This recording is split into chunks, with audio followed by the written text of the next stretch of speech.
Поводът да бъдем с член-кореспондент Аксинья Джурова в студиото на Трансмедия ТВ е протичащата в момента международна научна конференция "Културни мостове, минало и съвремие".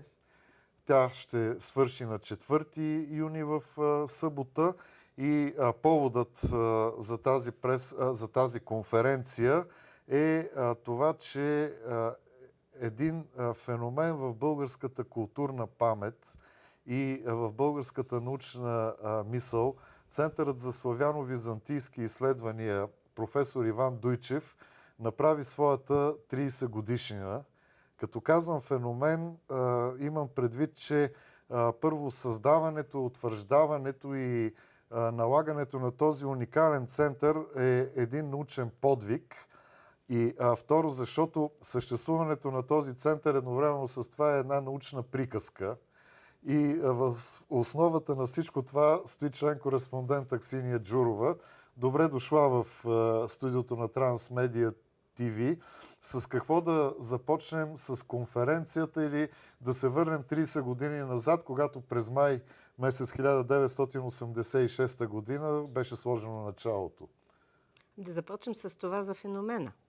Да започнем за феномена, наистина. Защото точно в 1986 година, на 14 май, буквално 20 дена след конченето на професор Дуйчев, Академичният съвет на Софийския университет взе решение да изпълни завещанието на професора и да създаде този център. Тогава съвсем не говорихме за феномен. Феномена не беше центъра Дуйчев. Феномена беше страхотната личност, която беше професор Дуйчев. Един изключително ерудиран учен, много известен зад граница, с езикова култура, която беше така според това, което знаем и намерихме и с разговорите с него. Все пак на мен живота ми мина от буквално 26 години, когато бях до края, мина изцяло с него. Той знаеше около 15 езика. Това е изключително щастие на научното общение, учител-ученик. Абсолютно. И той беше от тези учени, които много държаха да остават след себе си такава институция, която да може да създаде следовници. При него това беше болезнена тема. Той беше възпитан и първо на Софийския университет, след това на университета в Рим, на школата по палеография и дипломатика към Ватикана, ученик на Силвио Меркати, на кардинал Меркати. Беше една изключително ерудирана личност, която на 31 години вече става доцент в Софийския университет, след като се завръща от Рим. Много малко, за съжаление, само 7 години, 8 преподава в университета, защото след 1945 година, заедно с професор Бешевлиев, Яранов и той, тримата биват отстранени от преда. Чистота ги отстранява от отстраняват ги за великобългарски шовинизъм, както казваше. И фактически той известно време работи като хамален на гарата, след което е монах почти монах, учен монах в Рилския манастир, когато написва така вдъхновената си книга "Рилския светец" и неговата вил за Свети Иван Рилски. И вече от 1949 година работи в Академия на науките, но той при живе не се върна в университета. И затова създаването на центъра, приемането да бъде изпълнено неговото завещание от ръководството на Софийския университет, беше своеобразен живот на професора след смъртта му. И реабилитация. Въпреки всичко, неговото завещание беше насочено към Софийския университет, въпреки тези житейски обстоятелства. Беше насочено първо към академията, която не прие изпълнението, поради което прие Софийския университет. За съжаление на академията, но не на университет. Са се оплашили от великобългарския шовинизъм? Не мога да кажа какви са причините. Много е дълго. Може би някой друг път ще си поприказваме за това, но в момента, тъй като говорите за феномен, феномена беше личността на професора. И от тези две странички, което представляваше неговото завещание, ние трябваше да създадем една научно-методична структура. Това е една структура към Софийския университет, която не е създадена по традиция, а по прецедент. И нямаше никакъв опит. И беше много сложно. Най-сложното беше да намерим хората, т.е. кадровия потенциал. И второто сложно нещо беше да направим статут. За статута ни помогнаха много всички колеги от университета, особено покойния Георги Бакалов, който беше моя пръв замдиректор, една много балансирана, ерудирана личност. И това беше направено и то доста скоро, есента вече на 86-та година, ние имахме готов статут. И от тук почнаха големите трудности. Ами да се спрем малко върху големите трудности. Айде малко върху големите трудности, защото професора притежаваше най-голямата библиотека, частна, която имахме в България. Около 30 000 библиотечни единици, 20 000 писма, епистоларен корпус. Вие представяте ли си това? Изключително богатство. Той започва да се кореспондира и да пише от 16 годишна възраст. Всичкото това беше при нас и отделно 3 колекции ръкописни. Най-голямата беше ориенталската, османотурската колекция. Той е първият език, който е учил от старите е османотурски. Той знаеше и персийски османотурски. И при нас има морфология, граматика, такива, не Ако толкова... трябва да сравним вашата сбирка на османо-турски документи с тази в Народната библиотека... Не сравнявайте. Не сравняваме. Не. Народна библиотека притежава една от най-богатите колекции. При нас уникалното е в това, че са не толкова религиозна литература, колкото е една книжнина, свързана с изучаване на езика и от тук е любопитното. Защото стоят бележките на професора как е учил език. Това беше най-голямата му компактна колекция от ръкописи, след което имаше славянски ръкописи и малка част от гръцки ръкописи. На 86-та година в завещанието на професор Дуйчев фигурираха и тези, които той посочи, за да се заемат с осъществяването на центъра. Това бяха големи личности. Александър Фол, Велизар Велков, Маргарита Тачева, на която днес има посветен симпозиум. След това Георги Бакалов, Елена Коцева и моя милост. Вие бяхте изпълнителите на завещанието. Тоест, това са хората, които професор Иван Дуйчев е удостоил със своето доверие, дори и постмортем. Да, именно постмортем с доверие. И това беше една изключително голяма отговорност. И тук, за чест на класическата гимназия и на Софийския университет, трябва да кажа, че ако не бяха учениците от класическата гимназия, които помогнаха за описанието на книгите, първата систематизация на книгите и студентите, моите студенти на Бакалов от Софийския университет, беше просто невъзможно. И колкото и да е невероятно, също изключителна помощ ни оказаха спортистите, особено отбора по борба, тъй като до мен стои един спортист, един гимнастик, Георги Христов, който много ми помогна. Георги Христов, много ми е помогнал през годините. Така една много добра илюстрация на желанието за хармония на древните, здрав дух в здраво тяло. Да, има нещо такова. Защото това е точната максима, не както я интерпретират по друг начин. Така че това бяха първите ни стъпки. Абсолютно първите стъпки. Откриването на центъра стана 2 години след като беше създаден, тъй като течеше ремонт, описване на библиотеката и 1988 година ние попаднахме в една много добра конюнктура. Това беше честването на 100 години от създаването на Софийския университет. Аз бях замректор тогава по международната дейност. Пристигнаха много учени от цял свят и на самото откриване на центъра, заедно с тържествата на университета, присъстваха над 100 души. Тогава направихме това беше първата първото изложба. Международно представяне на центъра, така да се каже. Точно така беше.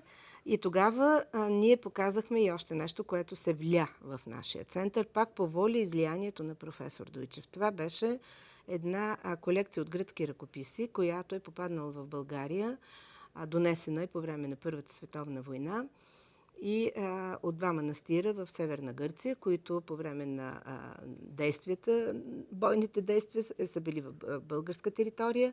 Това са манастира Икосифиница до Драма и Йоан Продрон при Серес.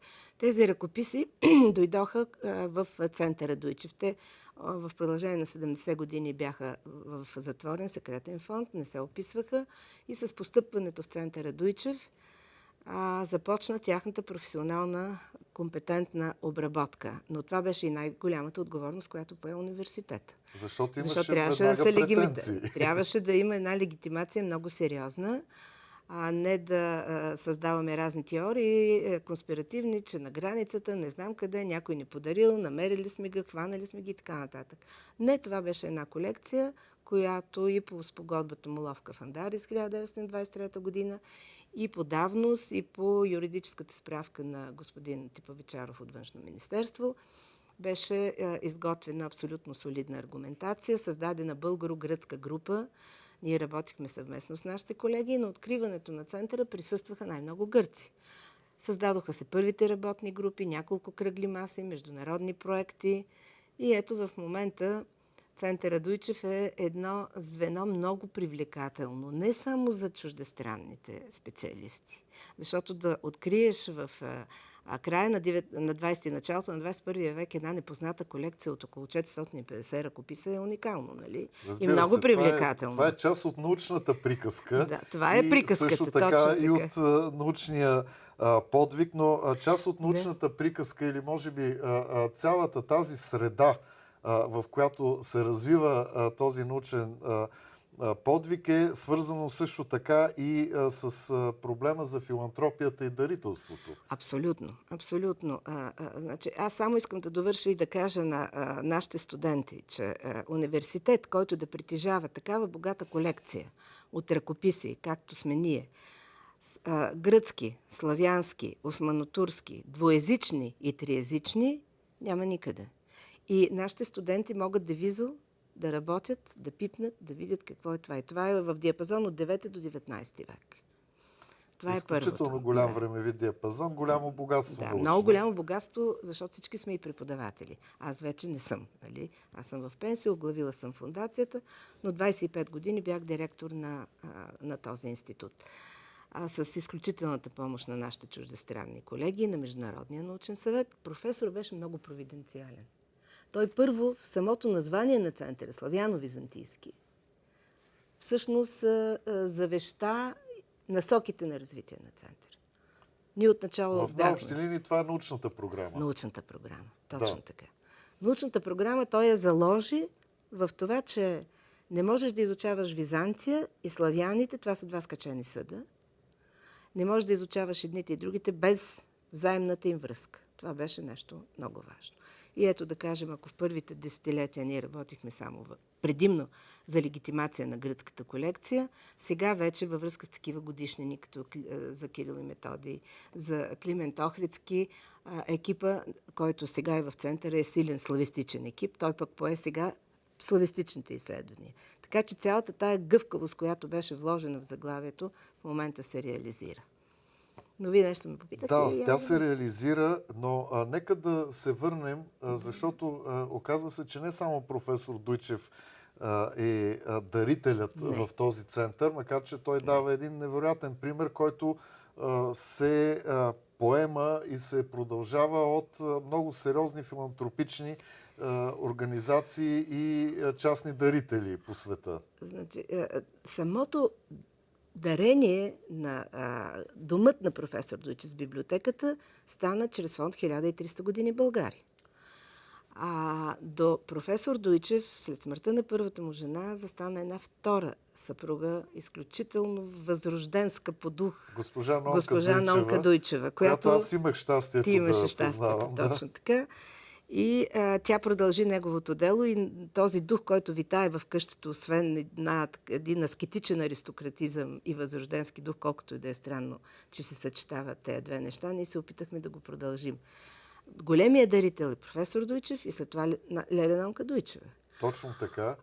Но не само която, това. Която като негова съпруга на практика след неговата кончина беше наследник на половината от цялото му имущество.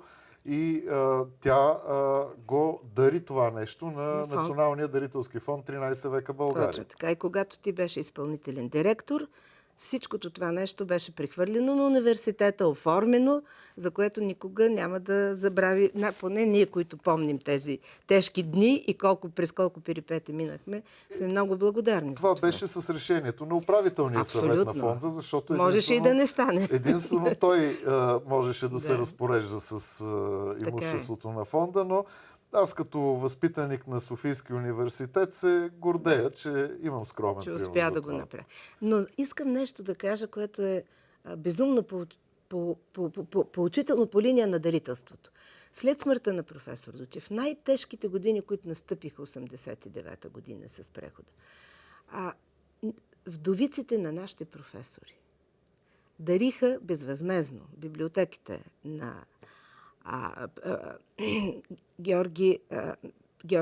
на Геров, на Данов, на Бешевлиев. Те постъпиха при нас тези библиотеки. И то абсолютно безвъзмездно. Дойдоха библиотеките на Асен Василиев, на Димитър Михалчев, дойдоха библиотеките частично на Герасимов, на Басмаджиев, на епископ Нестор.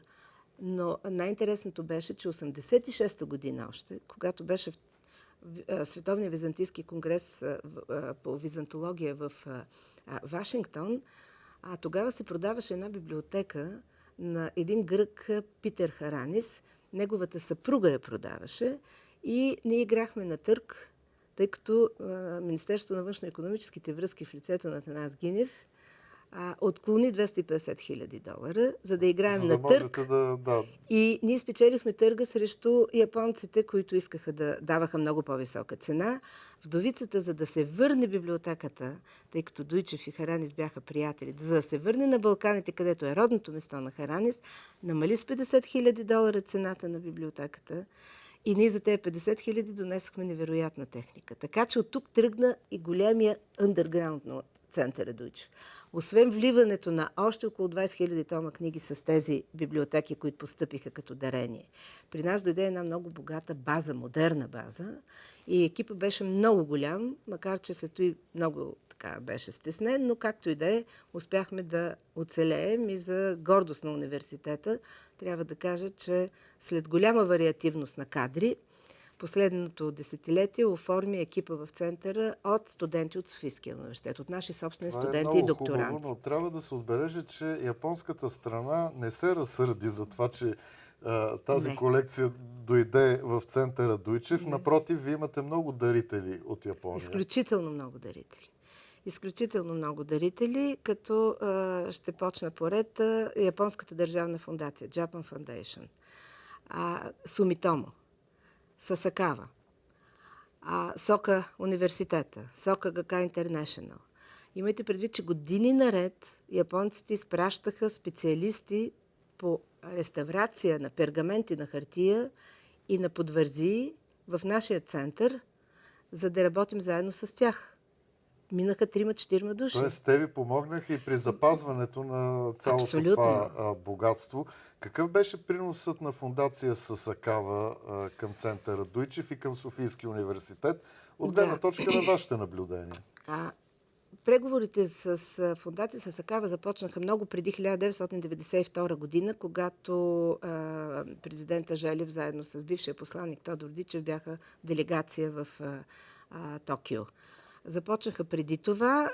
Условието беше да се придаде $1 милион, за да бъдат уредени стипендии за наши студенти.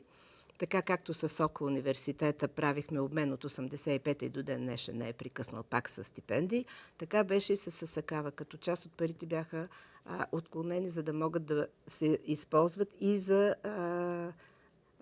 спасените книги. Айде да го наречем. Спасените книги, защото да го наречем така. Ние с спасените книги ще завършим, а част от спасените книги нашите зрители виждат, докато ние водим този разговор. Те точно това гледат в момента. Те точно това гледат. Наистина спасените книги. Трябва да ви кажа, че от японците това, което взехме, може би най-голямия урок беше, и затова те изпратиха специалисти, беше за разлика от нашето агресивно влизане в реставрацията, Те бяха на принципа обеззаразяване и консервация и много леко, само в крайни случаи, реставрация на ръкопис.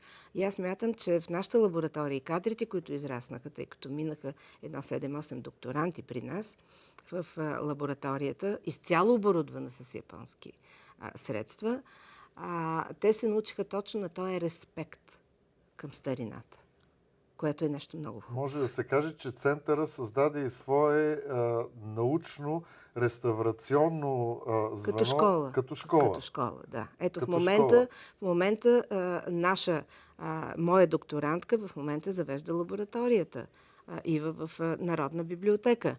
Курсовете по реставрация в Художествената академия е другия мой докторант Никифор. В момента завеждаш нашата лаборатория в центъра Дуйчев е Румяна Дечева, пак мой докторант. Тоест, създаде се една школа и благодарение на този опит, който те имаха, обменяйки с Може да се каже, че това, което професор Дуйчев като визионер го е заложил в своето завещание, вие на практика за тези 30 години го реализирахте, но мога да кажа, че до край. Това е невъзможно. До край нищо не се свършва. Не може да стане. До край с нищо не се свършва, но да се върнем в такъв случай в наши дни. Да. На тази конференция научна, която тече и в момента. И утре на 4 юни ще завърши по един така много симпатичен начин, но за това по-нататъка. Каква е програмата? Какви са гостите на тази конференция? Какво се случи до сега? Аз специално бях председател на 3 секции. И смея да твърда, че докладите, които се изнесаха не само от чуждестранните гости, които са от Италия, от Франция, от Германия, Гърция, Русия, от Канада и така нататък. Това от едната страна, техните доклади, това, че бяха на ниво и че бяха много интересни, не ме очудва. Аз съм дълбоко впечатлена от малото попълнение, което идва и което изнесе много интересни доклади. Доклади, които са свързани предимно с теренни проучвания. Защото... Тоест тук емпирията играе много важна роля. Много голяма роля играе емпирията. И знаете ли защо играе голяма роля точно на Балканите? Това е така нареченото преимущество да си беден. Ние не сме имали, например, възможност през вековете и през годините да си систематизираме, да си опишем, да знаем всичко, каквото има на територията на нашата държава и въобще на Балканите. Има какво да се откривате първо. Невероятно! Например, Самоков над 100 ръкописа открихме. Ето сега такива интересни описания на цели региони в България върват по линия на тези теренни проучвания на църкви, манастири, на икони. Тоест, ние се връщаме към нашите учители възрожденци, на които първата задача беше да спасат това, което е останало и да го опишат, както е един Асен Василев. Не случайно и на Асен Василев е посветена тая наша конференция. Точно така. Не само на Дуйчев. Но тази ваша конференция ще има един изнесен финал. Утре записа го правим на 3 юни след обяд. Нека да завършим това ваше гостуване с изнесения финал в Троянската света обител. Да, ние преди 1 година сключихме договор с игумена на Троянския манастир, епископ Сиони, с който имаме стари добри взаимоотношения, и с новия директор на центъра, доцент Вася Велинова. Подготвихме един каталог на ръкописите, които ни ги предаде много щедро епископ Сиони, за обезвреждане и за реставрация в нашия институт. Ние ги дигитализирахме безвъзмездно, направихме каталога и утре официално ще му ги връчим, за съжаление не реставрирани. Затова, защото за реставрацията си иска средства, които ние вече не можем да си позволим, тъй като нямаме ресурс за закупуване на материали, но пък аз много се надявам на нашите спонсори, защото ако отворите летописта, която сме направили, ще се учудите колко много спонсори имаме. За нас е важна притчата за лептата на вдовицата. Не е важно дали ще дадеш 10 лева, 100 или 1000. Важното е, че в трудни моменти винаги са се намирали хора, които в тежките условия, при които работи Софийския университет, ние сме част от Софийския университет, да ни подпомогнат и за изданията, които имаме, над 80, и за подобни симпозиуми, които почти изцяло са на принципа на средствата, които фундацията получава. Ето, професор Дойчев, дори фундацията беше оказал в завещанието. Той беше написал в случай на катаклизми, да се създаде фундация и беше оказал и хората. Ето, наистина един Това е невероятно визионер, нещо. невероятен. Започнахме с дарени и дарители, завършваме с дарени и дарители. Хубаво е, че така научното достоинство на Софийския университет се появява в това, че той цени филантропите, които са му помогнали. Абсолютно.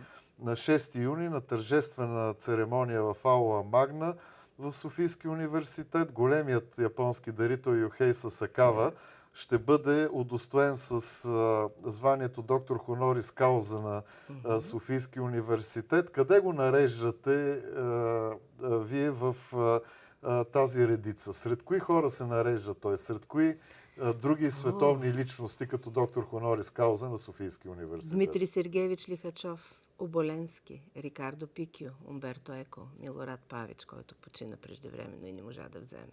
Чомски още не е удостоен, в смисъл, взето е решение, но не е взел още своето отличие. Това са една плеяда. Кишо Курокава, Кавада, директора на Ориенталския институт в Токио. Това е една голяма плеяда. Зюмтор, Значи, Цветан Тодоров. при цялото обездушаване на публичното пространство, все пак Софийския университет държи едни стандарти на духовността, които ни дават кураж да гледаме напред в бъдещето. Това е голямото послание на Дойчев. Това е голямото послание Той на казваше, Дойчев. моето послание е първо всички, които са научни работници, да пишат популярно, за да могат децата да ги четат и студентите и голямата, широката публика. И второ, след като се квалифицирате, да останете на тая земя, на която сте родени, тук вашето знание да бъде предадено на следващото поколение и да обичате страната си и родината. Дойчев беше много голям патриот. Ето, така звучи завещанието на един голям българин, който, за съжаление, беше обвиняван като велико български шовинист. Да завършим с това. Точно така. Да, благодаря. Да, моля, и аз благодаря.